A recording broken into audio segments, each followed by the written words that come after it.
ECSI fans, you want to revolutionize your sports investing habits? Allow me to tell you about WagerWire. WagerWire is an app that helps you become a superior bettor by allowing you to sync all your sports books and track all your bets in one place. See your current action, your betting history, and stats. You could also sign up for sports books and collect bonus offers. Follow them at WagerWire on X, as it's the best account on the platform. Head to App Store or Play Store now and search WagerWire and download the app.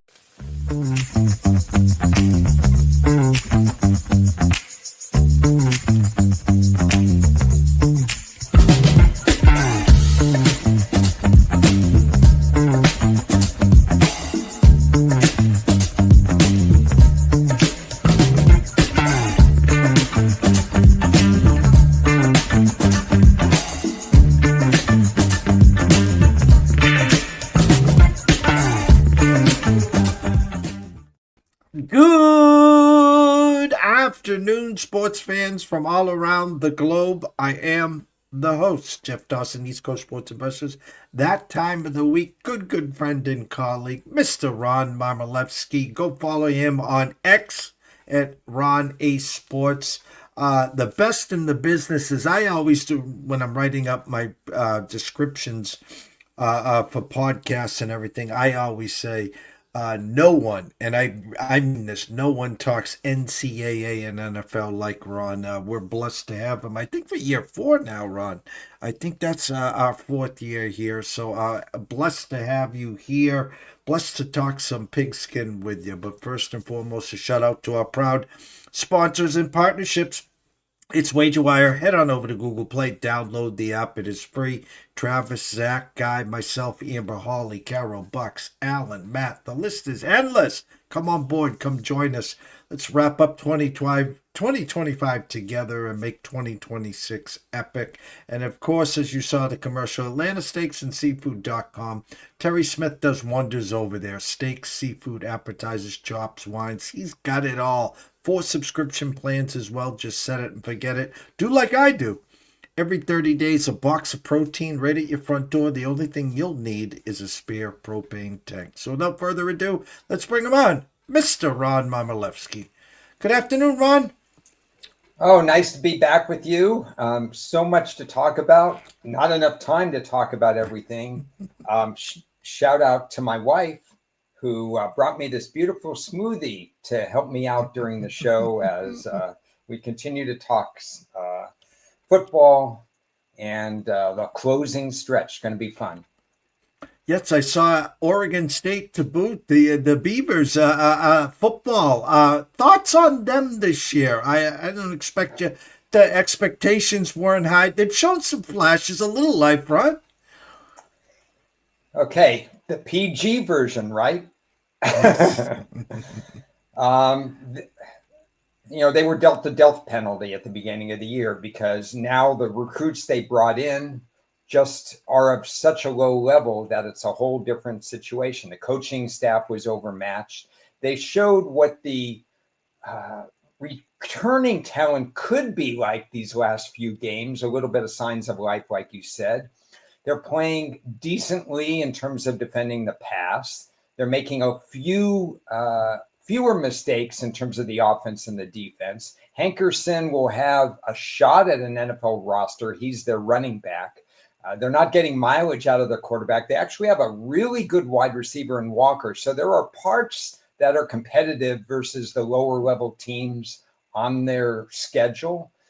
Problem is special teams is still a disaster. It's probably somewhere between 130th and 136th in the NCAA. And they've honestly, they could have been to a bowl if not for 3 games that they've outright blown by special teams. So maybe the future is bright. Here's the worst case scenario. You bring this question up, and it's not just about Oregon State, but it's about any team out there. If you fire your coach and your interim does well enough that you say, hey, let's keep him, the players like him, and so on and so forth, and then you promote the interim, what is it, 7 out of 10, 8 out of 10 times that never works out.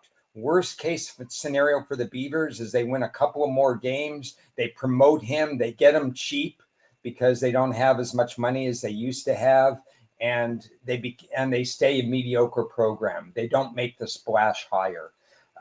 That's the worst case scenario. The interim coach becoming the regular coach is not the avenue that I think fans want to see across the nation.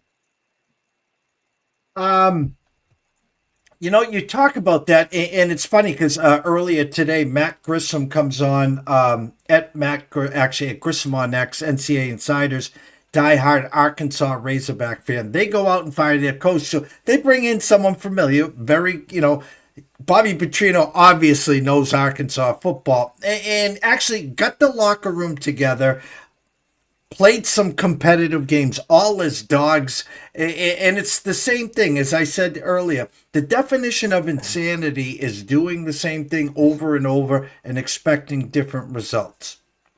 Yeah. So in the SEC, that's a different brand of football, right? I mean, you could be a good coach and you could be Billy Napier and you're fired because your schedule is brutal. Billy Napier is a fine coach, but the culture in the SEC is different. Arkansas's got to hit somebody big.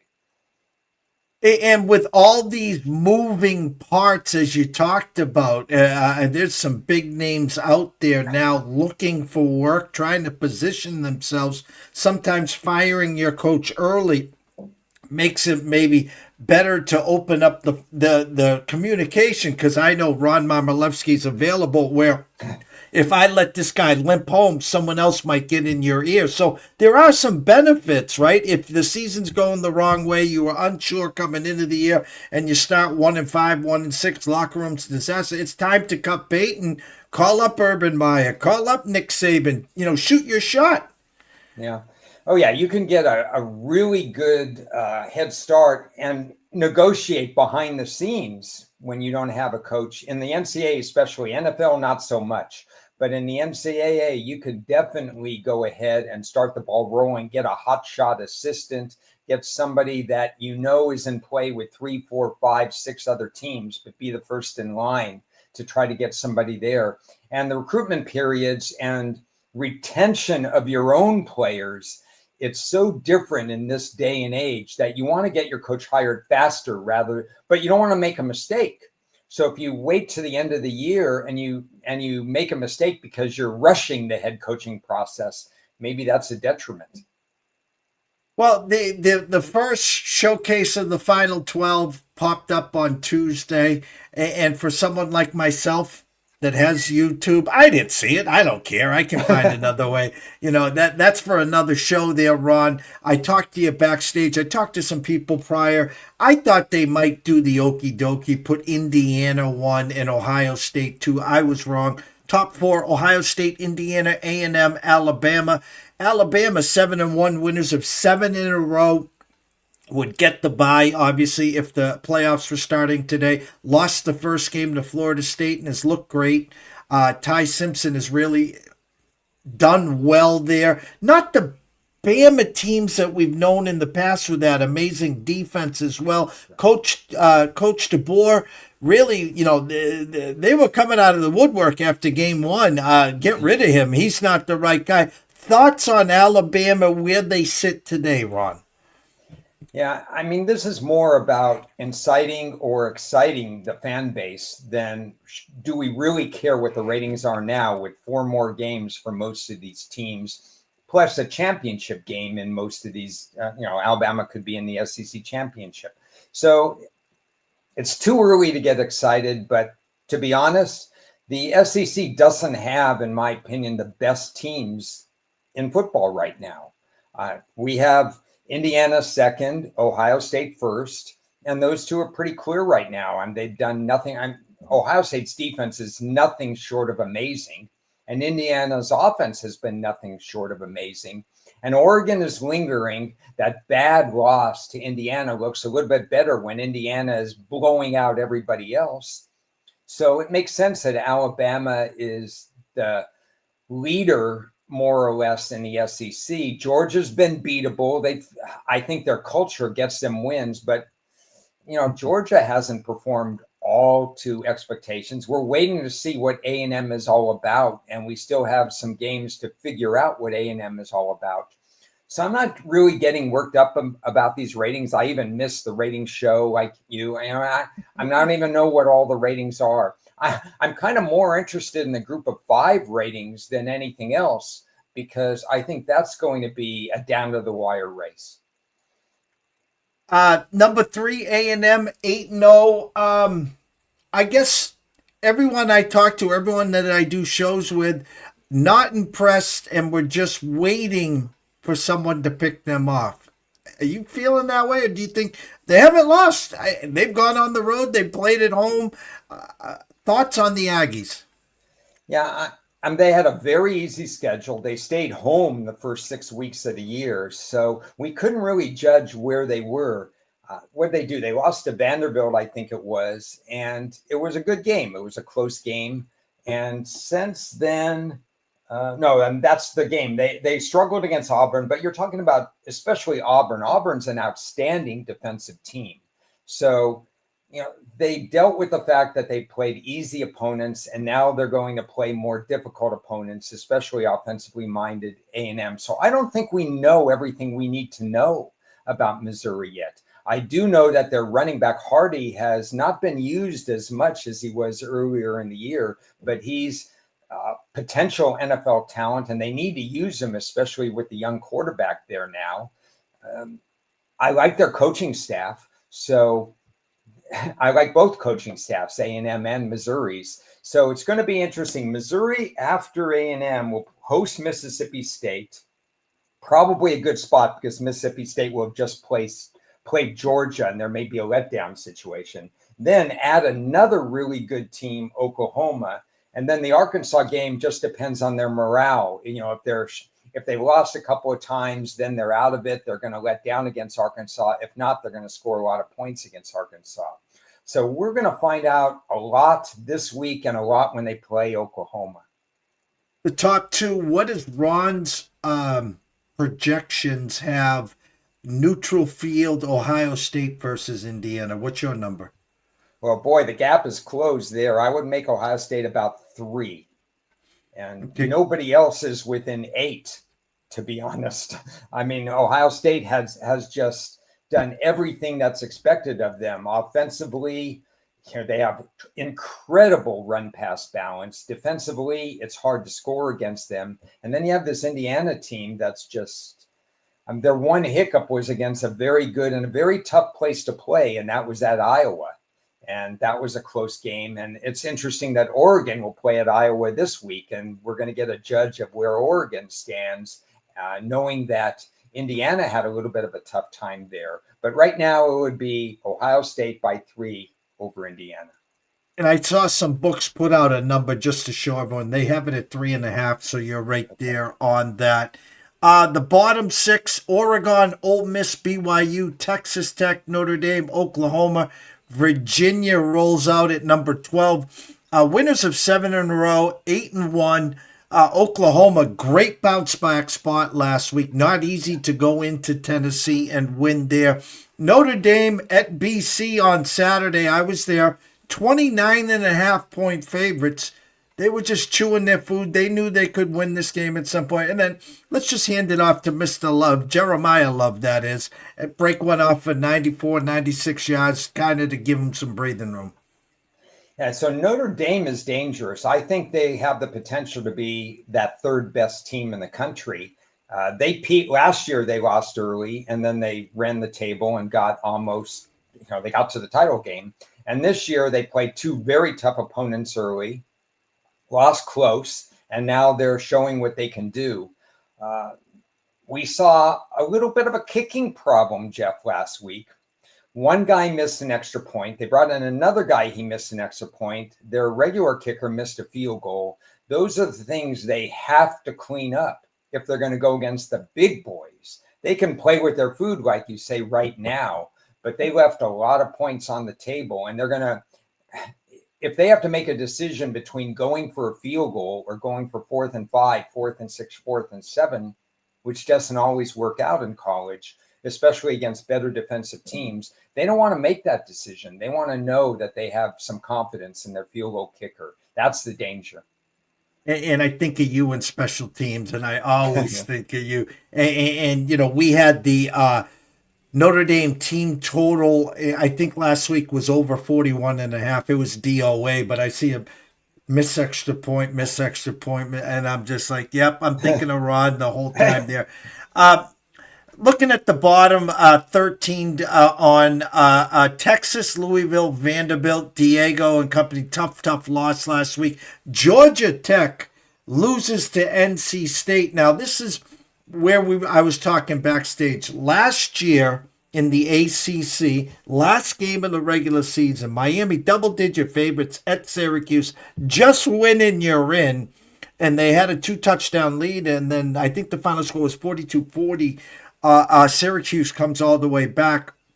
Miami has had some hiccups. Here's a Georgia Tech team undefeated. Could have went the rest of the season undefeated. Lose the last game of the year against Georgia. 4.5-point underdogs right now, but still have an opportunity to get in. Now with that loss, the ACC now goes back to turmoil.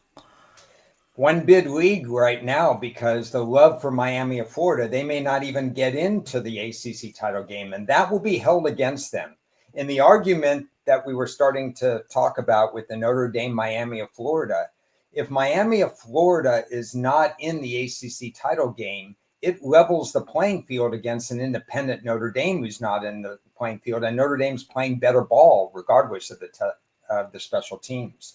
Without Miami and their national presence and stuff like that, I'm not sure that a loser of an ACC title game could get in there. And I don't know that Virginia runs the table or gets into the ACC title game, even though they're undefeated. If they have one loss and then they lose again and they finish the season 11-2, they lose in the title game. Does Virginia get in at 11-2? The eye test would probably say no.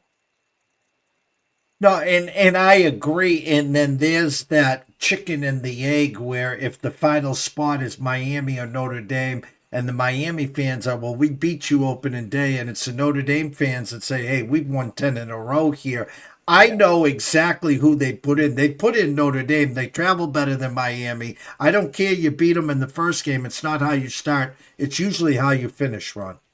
Yeah, and they would be most likely at that point higher power rated. They would be the more deserving team.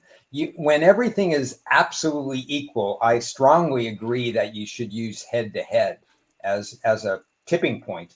But I also believe that home road is important too. If you have a bad road loss, which hurt one of the teams last year that didn't get in, that's meaningful for me.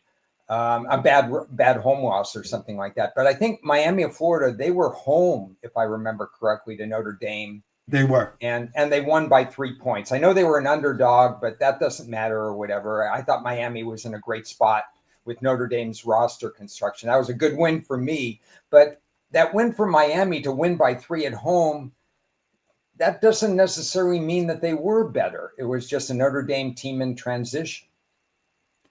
Got to pick a couple games in college, just maybe for your quick thoughts, some numbers that kind of look like, whoa, really? And then we'll transition into the NFL. Florida, Kentucky opened at 3.5, a flat 3 at the Circa. Good afternoon to Mr. Benson, Mr. Stevens. A Florida team that fired Billy Napier. A Kentucky team that actually, every time I bring someone on, it's a bad Kentucky team. It's a bad Kentucky team. Oh, really? A Kentucky team that's playing better run of late. Yeah, so they're both 3-5, I believe. And if you go to a bowl at 6-6, if you're Florida and you go to a bowl at 6-6, you say, oh, that's all right. All these guys are going to opt out. They're not going to play. You're going to have a situation like you had with Oregon State a couple of years ago and Florida State when they lost Jordan Travis as a quarterback. They're not going to play in the game anyway. We had a team forfeit a game because they didn't have enough players last year. So they don't care. On the other hand, if Kentucky is 6-6, they won't throw a parade, but they'll say, good, we're on the right track. We're okay with that. We thought the season would be bad. It was trending bad. Now we're here. Mindset for both teams with Florida off Georgia. I think this is a spot for Kentucky, who does not have the roster that Florida has, but maybe has the situation. Let me go down further here. Florida State, Clemson, which on paper before the season started, you would have had Clemson double-digit favorites. I'll ask you the two-part question here. Clemson -1.5 against Florida State. We've seen Clemson a handful of years ago lose two early, and then he wins 9 in a row. Thought maybe he might be able to do that this year. He had Cade Klubnik come back. Been a disaster. He's had numerous press conferences where, go ahead, fire me. What else? Who you going to hire? Blah, blah. He's lost the locker room. This year is gone. Florida State here this week. B, it's time for Dabo to leave, or are they going to go down this runway again next year? I'm glad you asked me about this game. I had like 33 thoughts on this particular game. I've been wrong on Clemson's power rating, so I've had to be careful every week. I've stayed away from it because I've adjusted power ratings by the same formula for 40 years. I thought this year might be a weird one because rosters are turning over crazily, but power ratings are working so well, I didn't make any changes through September. So I'm using the same formula. So by my formula, Clemson should be a bigger favorite. Would I take Clemson? No way, not off that loss last week. That was not a loss. I mean, let's face it. It's one of the worst pass defensive calls I've ever seen in my life. I didn't have any action on the game, so I didn't care from that standpoint. All I saw was, how can you not review that kind of play when there was nothing? And that just was another nail in the coffin for Clemson's morale. Now they have 0 to play for. And Florida State, sometimes they show up and sometimes they're not.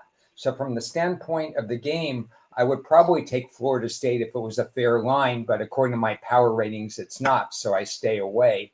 And Dabo is kind of putting his own foot into something because he could stay. He could say this was a blimp on the radar. They had a couple games that they certainly could have won, very close games. They're not really that far away. The ACC isn't really that good a league from top to bottom that you can't reinvent yourself. When they grow their own players, they grow a lot of NFL players. But has he worn out? I mean, the whole rhetoric is getting tiring, and I don't know what his contract buyout situation is. I don't know if anybody cares about that anymore because people are buying people out left and right.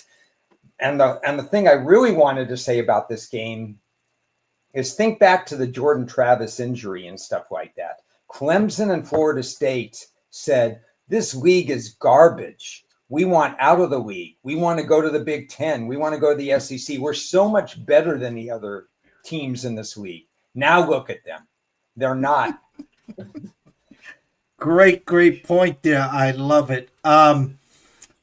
Indiana, Penn State opened at 13.5, now 14.5. Penn State got a lot of love last week with the number against Ohio State. Ohio State leaned on them in the fourth quarter and got the cover there.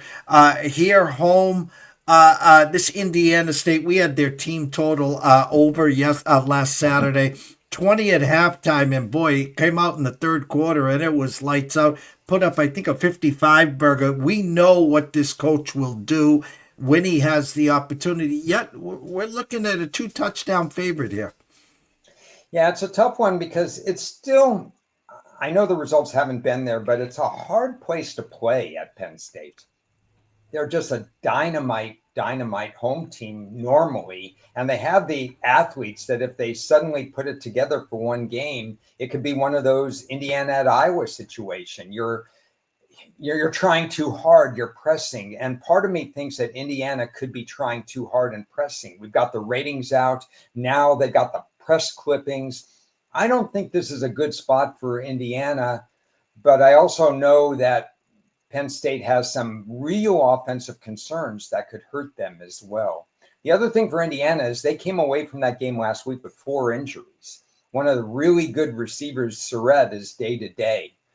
I really like him as a player. They lost at least one offensive lineman, They lost, and I don't think he's coming back, one of their heart and soul linebackers or defensive players. So you have to watch the injury report as well. It's just a tricky game for me.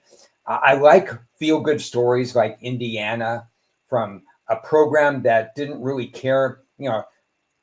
There was always football was in the way of Bobby Knight and basketball and stuff like that, and they never adjusted. They had one good year, but that was during COVID, and it was a weird year for all universities. Now that they're taking things seriously, I like the rags to riches story, but this is a tricky game. I lied. I have a couple quick ones here for you. Sure. Nebraska, USC. Last Saturday night, I've been waiting for decades. I'm the guy on Cape Cod, like Dr. Tom, Tommy Frazier, Irvin Fryer. Hello, guys. When are we going to win a big game? When are we going to get the relevance again? And here was their chance. Riola goes out early. That freshman quarterback, no disrespect, he just wasn't ready for prime time, obviously. They travel across the country to UCLA, who fired their coach weeks ago. Had a nice little resurgence, now a little reality check here. Yet UCLA won 1.5, in some spots favorites. The circus got it at a pick'em. Is it too much of an overreaction, or a full week of practice with the kid quarterback and going to be enough for this Nebraska team to bounce back at UCLA?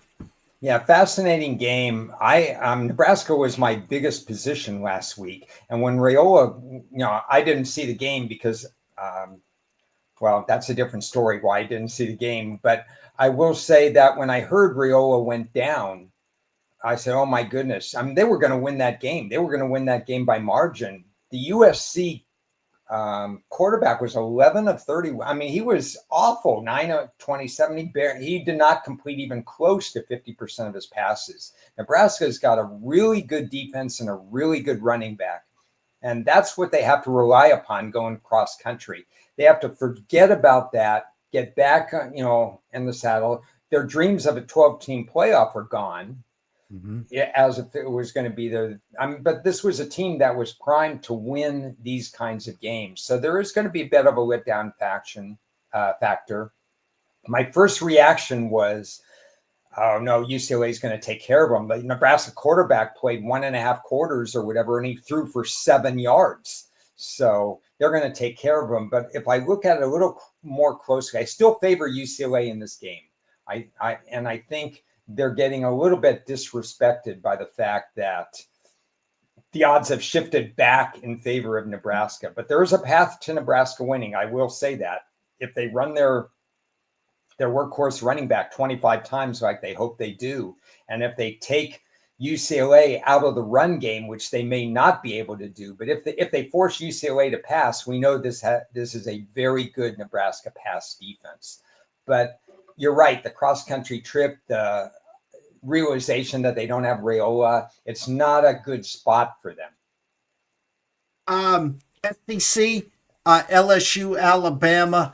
I've seen some 9.5s. I mean, this game probably as one of the game of the years early in the year probably was around a 4.5, 5, especially where we thought LSU would be. Opened at 11. There is a 9.5 at FanDuel. Currently 10 with the 49.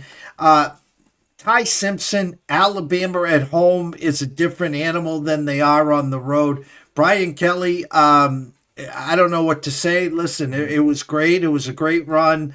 Obviously, now we're sitting here, job opening.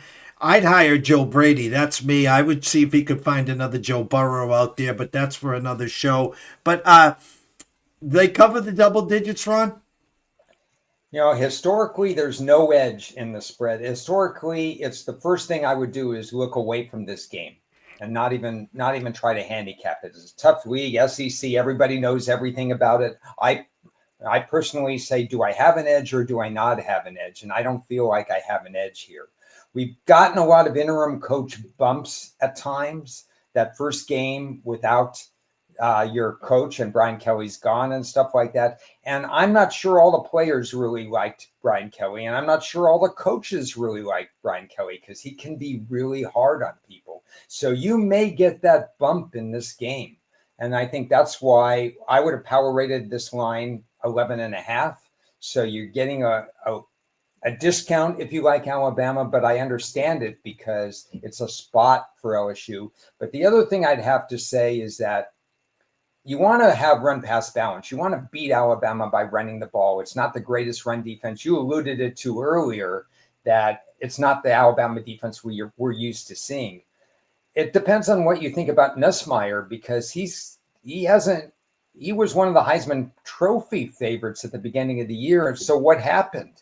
It's not like there's been a cluster amount of injuries at LSU's offensive line or anything like that. What happened? So if he's not the answer, it goes back to flip a coin against the spread kind of thing. I would lean LSU in this game with the change in coaches and stuff, but I would need to see more from Nussmeier. Last game, 2 undefeateds, right? We're talking, no, actually, Texas Tech has 1 loss, correct? And BYU, is it the disrespect card? This game, I know a lot of people that are looking at the market and saying, 10? Are you kidding me? And the others on the other side are like saying, oh, like how I read the market. Why is this number 10? It should be 7.5, 8. And a big number here, but it seems like Texas Tech is the side that the public's turning and running to. Texas Tech defensively they're doing things that we haven't seen from Texas Tech in decades. I mean, this defense, we talk about all the players they brought in on both sides of the ball, but it's the defense that's just doing wonderful things. And then on the other side, there's no quit in BYU. Utah outstatted them, but fumbled and missed a field goal and did some things. Utah was the better team that day. Maybe 2 or 3 other teams were better than BYU during the season. But BYU had a way of staying in games and they won, and that gets contagious. I think on paper, Texas Tech is probably at least 10 points better. Would I lay the points? Not against the magical season that BYU is having right now. So I think it's a fun game. It'll be a game that I certainly want to watch. I really want to watch that TCU defense because what's interesting to me is if and when they get in the playoffs, and a Texas Tech team probably deserves to be in the playoffs, but we have more games to play. If and when they get in the playoffs, it's the defense that might determine how long they stay in there. And I think people aren't focusing enough on what's going on with the Texas Tech defense. So I want to see it in action this week. NFL, I'm going to throw you a curveball. We're going to start in the AFC. We've been waiting. I am in the Westgate Super Contest in the NFL. Me and Senior Lucky. I think we're 5-0 on the Steelers, meaning 4 are against. We had the Packers over the Steelers. Great second half there on that Sunday night game. Went to the well with the Steelers. Sorry, Russell, against his Colts. It just was a perfect spot, we thought. And listen, turnovers. If that TJ Watt happens again this week, the Steelers will go in to LA, where they'll be the home team there this week against the Chargers. If TJ Watt shows up like that, then I think they're going to get that game. But my point is, the Colts now 7-2, the Patriots 7-2. Denver plays tonight in a perfect sandwich game, pancake game, whatever you want to call it, hosting the Raiders, hosting Kansas City next week, off a bye. What's your thoughts on the AFC right now, Ron? Yeah, we're starting to hone in on who are the teams that are going to make the playoffs, and there's going to be one team left out. It's kind of weird because Baltimore has a chance to start running the table and doing a lot of things. But Pittsburgh's win, I know people called it an upset win over Indy. It sounds like you and I disagreed that it was an upset because it was an unbelievable spot for Pittsburgh and for Tomlin. So we got that right. But that's an important win for them because they're going to face Baltimore twice at the end of the year. So Baltimore's only path, in my opinion, Baltimore's only path to making the playoffs is to win that division. And they'll have Pittsburgh there twice. So if you agree with me, and maybe you do, maybe you don't, if that's all that can happen, win the division, Then you have Jacksonville, New England, Denver, and the Chargers. 4 teams, and Kansas City, I should say, because they're only 4-4. 5 teams for 4 spots. So in the game of musical chairs, one of those teams doesn't get a seat. So it's going to be interesting what's going to happen, because Indy, obviously they got Sauce Gardner.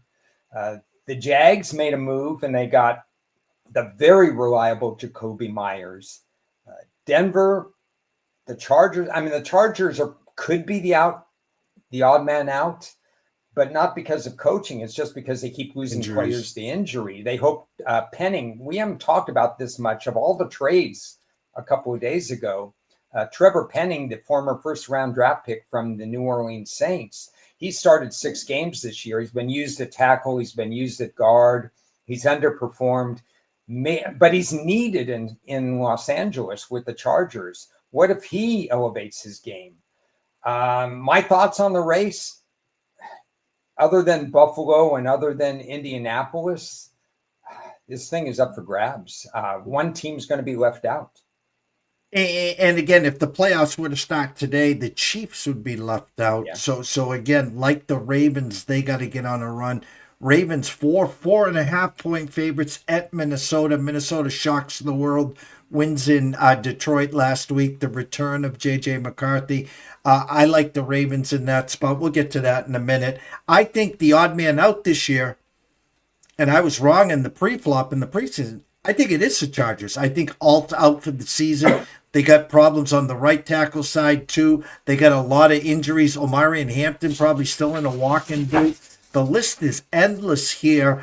And not from coaching, not from trying. I just think when the dust settles, I think it's going to be too much to ask for Harbaugh and the Chargers this year. Yeah, it could very well be. And Denver's had some lucky wins that makes us think the Chargers could be in some trouble. And Denver should not have won last week. We know that if C.J. Stroud were able to play the whole game, they were.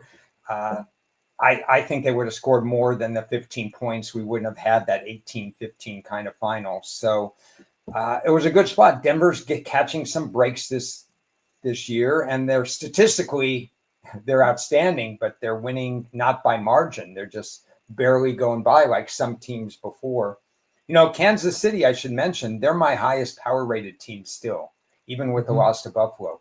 So they're out of the playoff picture, and they're my highest power rated team. So that tells you that New England's schedule has been fairly easy. That tells you that Indy and Jacksonville get to play in the AFC South. The league is very fair with scheduling, with 4th place, 1st place, and so on.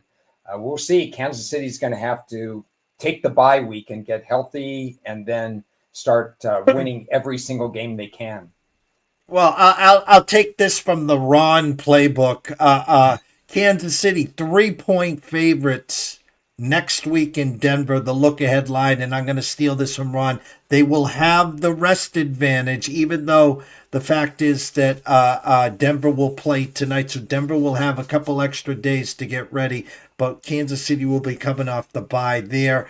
Before I go to the NFC, the Patriots next Thursday played the Jets. They're 7-2. They've won 6 in a row. Drake May has taken it to a level no one thought this quickly, at least. They go to Tampa coming off a bye. Tampa has been road warriors this year. Baker at home as a favorite is not the greatest recipe there. I personally think it's a perfect spot for Tampa, but I get a little nervous that they only opened 2.5. I would have really respected a 3.5 there, Ron, asking for Patriot money. Books threw out 2.5 and says, you guys fight over it. I almost have nothing to add to that. That's exactly how I feel. That line not being 3, or in my opinion, 3.5, is telling in a way. And how much do we really know about New England? Because they haven't played many teams even close to the caliber of Tampa, the experience of Tampa, the longevity of the coach, and so on and so forth. Not that Tampa's been perfect. I had this conversation with Chris and Ted in the show I did before this, and that A lot of Baker Mayfield's miracle comebacks have been miracle comebacks through quarters 1, 2, 3. They haven't had that run pass balance with Bucky Irving out that they've shown in the past, and they're a middle of the road offensive team. Now they're playing against New England team that will dare them to pass because New England does so well against the run, but Tampa doesn't have all the weapons that they need to have in order to exploit that difference. I find the New England Tampa game a fascinating game and one that I will learn from, but not one that, again, I think as handicappers, we look and say, do we have an edge in this game? Is there something I have in my metrics that point me in the right direction? And in a Tampa New England game, I don't have any pre-flop metrics that help me. Yeah, and I'm such a numbers guy, and I can look at numbers and say, okay, what do they really want? I always try to explain this to everyone, Ron, is this is when they open up, when Vegas opens up an opening number, they're trying to tell a story. And it's our job to finish the story and create the happy ending by cashing the ticket and winning. So when a line looks a little out of whack, that I say, well, they're looking for the other side's money and vice versa. So I'm glad we both think alike here. I would have respected a Tampa 3.5. That was the number I was looking for, or even at least a 3. When they opened at 2.5 and it hasn't moved, it's almost like saying, hey, Tampa at home, they only got to win by a field goal, Ron. Yeah, it's interesting in terms of thinking about the line from the perspective that you do and sometimes that I do and so on. In college basketball, when there's 150 games on a Saturday or something like that, the odds makers are not infallible.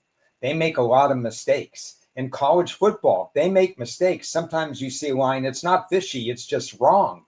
The odds makers make some mistakes. In the NFL, there's much less of that. The only time I think I could get an edge just from eyeballing a line that I think is better than the odds makers, because I have to recognize the fact that I'm going to make mistakes in the line too, that maybe I'm not seeing something. But when you talk about quarterback change, when you talk about cluster injuries, when you talk about some situational factors that I don't think the odds makers play into, sometimes they get it right, sometimes they don't, then I can find the edge. But in a New England Tampa game, I'm going to probably respect their line more than me, even though I would never have made it below 3. Perfect transition to the NFC. Insert the Packers, 13.5 point favorites against Carolina. The Packers did not punt once last week. They didn't punt once and they lose the game. Now in come the defending Super Bowl champs, Philadelphia Eagles, coming off of a bye. Yet Vegas set that number at 3, Ron, and perfect number because you know why? They got what they wanted. They got the Eagles money. People remember what they saw last. Wow, was that Packer team bad? Here comes a Philly team off of a bye, and I can get them +3 or now +2.5. Am I crazy to think A, it's a Packers or nothing number, or B, is Philly a couple moves adding more to their defense here? Are they starting to cook with Crisco, and we'll see the real Eagle team this Sunday? Yeah, I think Philly was so bad at the beginning of the year that they shouldn't even be at the record they're at now, but that's water under the bridge. Before I get into that, I do have to say that everybody who bet the Packers last week made a colossal mistake. The minute they put on those ugly uniforms, they had no chance of winning. Can you imagine an athlete wearing that and thinking that they're going to be athletic? That's the third ugly uniform loss in 3 tries this year in the NFL's throwback uniforms. So that's probably a better handicapping method than all the methods that I've had in 3 decades. Who's got the ugly uniforms? Because they looked terrible, even though they got to the 25-yard line 7 times. Now, all that aside, Philadelphia is definitely a different team than they were before. They're the kind of team, we've seen this early in the tenure of the coaching staff, that they make adjustments after buys. So they do a lot of good things, and they've had a lot of positive results after their time off. They've also had success against Green Bay, which is kind of a weird with a standalone game with Green Bay having revenge. You'd say, hey, wait a second, this is Green Bay's spot. We've been beaten by Philly too many times. They beat us with the tush push. We tried to outlaw the tush push. There's a lot of give and take in terms of that. So the teams don't really like each other. But I've upgraded Philly a half a point on the power rating because they brought in two defensive players. Jair Alexander used to play for Green Bay. When healthy, he only has to cover part of the field. And they brought in, or stole, as I've been saying all week, Jalen Phillips from Miami, who's ready to go as a pass rusher to help Philly's mediocre sack pressure right now. They could do better, and I think they will do better. You hate to buy low, sell high, and say Green Bay looks so bad that that they're due to a bounce back, much like other teams, Pittsburgh and others, were due to a bounce back. But I can't endorse Green Bay this week because I just think Philly is a better team.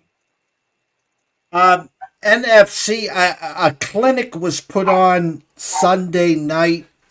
Another good eyes that we had here. Seattle goes into Washington -3. The funny thing on reading the market that week, Ron, is the start of the week, Seattle was -3. We weren't sure, was it going to be Mariota or was it going to be Daniels? They announced Daniels, and the number still didn't move. And I knew we were right on the right side there. We had in the contest at Westgate, we had Seattle. I had their team total for our clients. We cashed that in the second quarter. Darnold, 16 for 16, 31-0 at half. And for some reason, Dan Quinn leaves Jaden Daniels in the fourth quarter, breaks his elbow, dislocates it, now out for maybe the rest of the season. Yeah, tough spot for Washington. Obviously, the ramp up in competition from last year and the odd even schedule where you have short weeks, long weeks, and stuff like that, taking a toll on them. Some injuries obviously are taking their toll. This Seattle team is really impressive right now. I did have Seattle in a smaller play, but I didn't do it based on the line as much. I had the Washington power rating line for me circled, because I didn't quite, I wasn't comfortable in setting a real number there. There will be times with injuries, whether it be cluster injuries or quarterback injuries, that I'll circle my power rating and saying, let's look at the metrics. Let's look at the matchup factors. Let's look at the situational factors. I can't really use the power ratings. And that's what I did with that game. And it just turned out Washington had some issues in terms of situationally that weren't going to mesh in terms of that. So Washington, they're huge underdogs, maybe a little overreaction in the line to the Lions this week. Mariota will play within himself. He won't do too much, won't do too little. Detroit's focus, though, they have playoff revenge as well.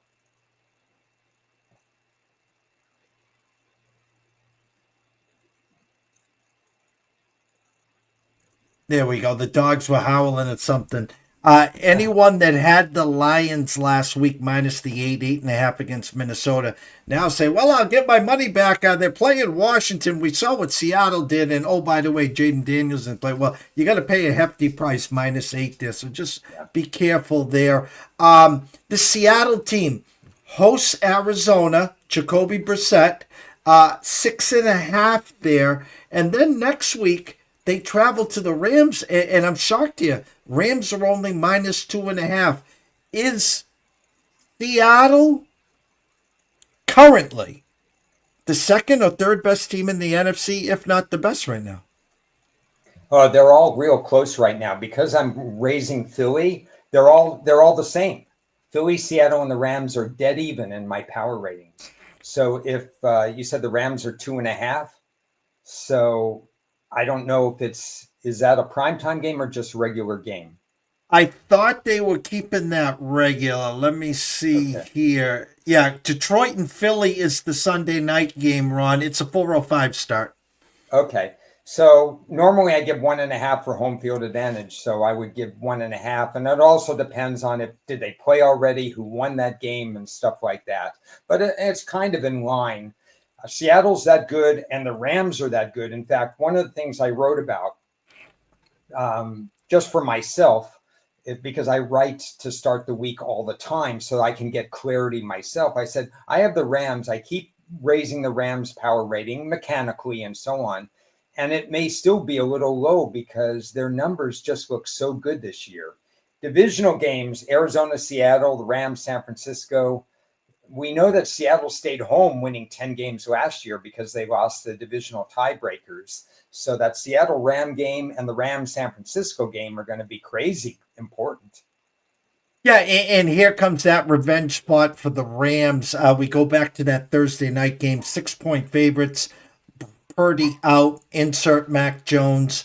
At 9-point favorites, the Rams were hosting the San Francisco 49ers. Mac Jones has an inner body experience, and the 49ers not only cover the 9, they win outright.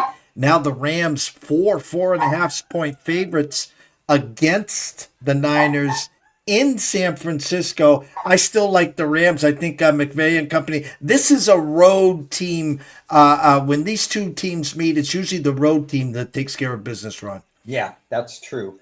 Not all games are so clear cut where you say, "Oh, look at this! Pittsburgh is stacked with situations here," or Seattle is stacked with situations. Most games you have some things that favor one team and some things that favor another, and this is one of the games. I could make a case situationally for San Francisco because the Rams have one particular general NFL situation that's just not good for them. But I could also make the case that the Rams have revenge. They cannot afford to go 0-2 against San Francisco in a loaded conference. And I can also make the case metrically that San Francisco has to do a better job rushing the passer. So that starts out two areas where I like the Rams. Two areas where I like the Rams, yeah, in terms of the revenge and in terms of the clean pocket for Stafford. One area where the situation is really bad against the Rams. And the other area by power rating, I think the Rams are too high. Now, I got pushback from my partner in crime, Chris. He thinks the Rams are too low. So either my power rating on San Francisco is wrong or it's not wrong. And sometimes we have these disagreements. So we'll find out. I'm tempted to take San Francisco in this game, but I understand there's conflict going on with the situations. But I'm not going to go against my power rating. So I can't endorse the Rams. The question is, can I endorse San Francisco? Last question from me, and then we'll get your closing thoughts, of course. Dodgers, miraculous, win game 6, win game 7, World Series champs. Some people believe that, you follow the city trend. Is it time to buy stock in those Los Angeles Rams since the Dodgers won?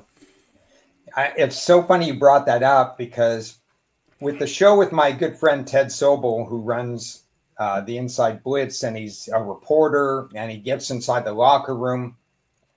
He talked to both Sean McVay. We played the tape an hour ago. We played the tape. He talked to Sean McVay in the locker room. He talked to Matthew Stafford in the locker room, and he asked that question pretty much. He said to them in front of all the media there, he said, the Rams just won. Do you feel that extra, the Dodgers just won. Do you feel that extra emotion? Does it get, whatever? Stafford gave a great answer, and McVay also.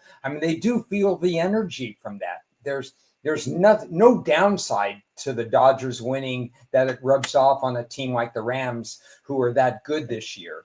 Once they start the game, I'm not sure that matters. But I'm sure the practices are so exciting. They're high-fiving each other. They're friends with their same city. They probably have guys that they like on the team. Clayton Kershaw and Matt Stafford are friends and stuff like that. So that energy probably makes for great practices and so on and so forth. There's no downside. I can't get into their heads as to what the upside is, but there's certainly no downside. And if my memory serves me correct, Super Bowl in San Francisco this year? I don't remember that. I'll trust you, though. Russell, are you there? If you are, can you quickly show? I think it is in San Francisco this year. Wow. If it is, it'll be a short trip for the Rams if that's the case there. As we always wrap up a show, have you working overtime. Make sure you tell the wife thank you for the smoothie and thank you for allowing me to work overtime here. A nice tight little 7-yard button hook for Ron's closing thoughts. Okay, so let's talk a little NCAA handicapping. You mentioned that the first poll came out and they have these teams here, there, and you have the most important thing for some of the fan bases and everybody else is who's number 9, who's number 13, who's being left out, what do they have to do, how are they going to have to win and stuff like that. As the weeks go on, keep in mind that some of these lines are going to be inflated. If a team has to win, remember, it doesn't automatically mean that they do win. Now, some of them, if they're capable, if they're winning by 20, let's say they're favored by 20, and they know they have to win by margin to impress the committee. In that case, they're going to probably win by 40 because they're not going to take the pedal off the metal. They're going to do everything they need to show the committee that we're that dominant. But let's say you have an SEC game and the line is 5 or 6 or 7. Or a Big Ten game, and it's a rivalry game. It's one of those Thanksgiving weekend specials where the teams play for some sort of extra prize or trophy or whatever. A Stanford Cal type game. If you get one of those type games and your team is favored by 6 or 7, and they really should be favored by 3 or 4, you're paying a premium because they're trying to make the playoffs. Don't be afraid to go against them. If you want to use these polls to your advantage, pick up on teams that have some inflate in the spread and maybe look at fading them a little bit. Doesn't mean that they won't win, but they may not cover because that's what they need to do. They just need to win the game. They're going to play conservative. They might be tight. There's a lot of different factors. So use the polls to your advantage when you're handicapping these games that are must-win, can't-lose games at the end of the year. Shout out to Russell. Yes, the Super Bowl is in Levi, San Francisco. So again, if the 49ers find a way, it's a home game for them. If the Rams find a way, they're close to it. So could be interesting if we get one of those left coast teams in the Super Bowl there and keep the Lions, the Eagles, and the Packers out. So great show. Shout outs to Russell. Everyone else watching here on X. If you haven't already, jump on over to YouTube at East Coast Sports Investors. We're close to 12,000 subscribers. I'd love to have you. Come on back to East Coast Sports Investors on X. Ron at ronacesports on X. And as we always wrap up this segment, Ron, tell them time and place where you can find all your amazing podcasts. Yeah, so on Wednesday noon West Coast time, Chris and I brainstormed the NFL, and we cover a lot of different things. We try to test each other with where our models are, where our power ratings are, what do you see here, there, or whatever. We're just trying to have an extended phone conversation that people can eavesdrop in and hopefully find useful information. And I certainly thank everybody who listens and watches this show and that show. They've been very kind with their comments in terms of that they enjoy the shows, your show and Chris and I. And then right before this show at noon, it's the first of the doubleheader on Thursday, where we do the Inside Blitz, Ted's interviews. We give out some other information that wasn't covered before, sometimes a couple of takes on games, some other interesting things that are going on. Those are the main shows right now, occasional guest appearances. Love talking football during the football season. Before you know it, it ends. It's going to be gone before we know it. Amazing stuff. Ron and I will be back next Thursday, 4:30 p.m. Eastern, 1:30 Pacific. Tomorrow morning, 9:15 a.m., Scotty Webb will be back for the final show of that week for his in-pocket plays. I'll be a guest with Andrew McGinnis around 10:30 on Wager Talk at McGinnis Picks, and then 11 a.m., of course, Nick Hathcote back from the NCAA Insiders talking some college football. From myself, Jeff Dawson at DC Sports Investor, one and only Ron Marmolevsky at Ron A Sports. We wish everyone a blessed evening. Enjoy yourselves. We got NFL tonight, guys. We got some college football. We got some college hoops, too. Stay tuned.